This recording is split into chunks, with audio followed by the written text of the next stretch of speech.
चेतना का स्तर बढ़ाए बिना आप किसी राष्ट्र की प्रगति की कल्पना नहीं कर सकते हैं। हाँ, यदि राष्ट्र भौतिकवादी प्रयोजनों को ही महत्व दे, अपनी जनता के आत्मविश्वास को तिलांजलि दे दे, तो ऐसे उदाहरण तो समस्त विश्व में भरे पड़े हैं। जहाँ जहाँ आर्थिक उन्नति हुई, वहाँ पर मनुष्य का निज विकास संभव नहीं हो पाया।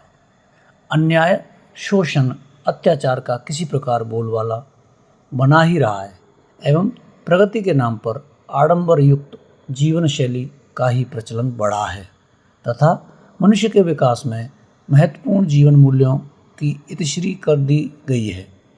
इतने में भी भारत, जो कि आध्यात्मिक ज्ञान का उच्च चेतना युक्त दृष्टिकोण का महान व्यक्तियों की केंद्र स्थली बना रहा है, उसने भी वह प्रगति प्राप्त नहीं की है जिसे अनुकरणीय कहा जा सके।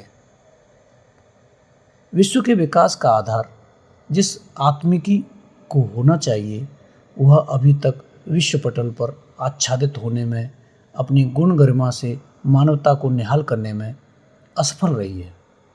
जिस उच्चतम दृष्टिकोण का विकास मानव जाति के सभी वर्गों में होना चाहिए, वह संस्कृतियों की मत भिन्नता एवं राष्ट्रों की अपनी अपनी परिकल्पना के तले सिमट सा गया है।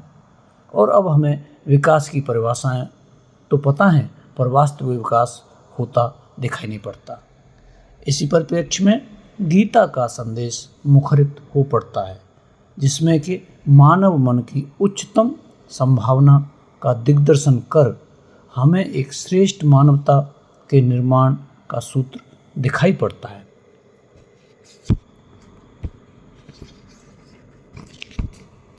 राग द्वेष से मुक्त वही हो सकता है जो कि भीतरी संसार एवं विषय भूमि से भली भांति परिचित हो एवं जिसका एकमात्र आधार वह दैवी भाव हो, जो कि संसारगत सभी हलचलों में आत्म प्रेरणा के ही दिग्दर्शन कर सके। जिस अभिप्राय से गीता कही गई थी, वह एक घटना विशेष के परिणाम स्वरूप नहीं, बल्कि संपूर्ण जीवन एवं संपूर्ण मानव इतिहास के लिए प्रयोजनीय है।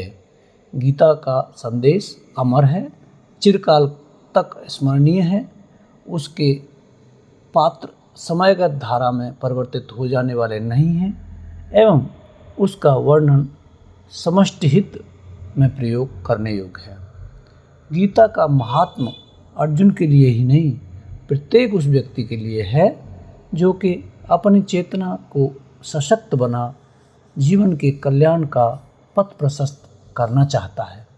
इसके उपर्युक्त अनेक श्लोकों में राग द्वेष से रहित हुई बुद्धि एवं इंद्रियों को निगृहीत कर विषयों को स्वेच्छा से ग्रहण करने की विधा बताई गई है। यह आम सांसारिक जीवन के लिए अनिवार्य नहीं, परंतु जिन्होंने एक दिव्य जीवन जीने का निश्चय किया है, उन्हें निश्चित ही गीता के इस संदेश का अनुसरण करना चाहिए और अपने जीवन को दैवी मनोभावों के अनुकूल श्रेष्ठ समुन्नत बनाने की दिशा में कदम बढ़ाने चाहिए।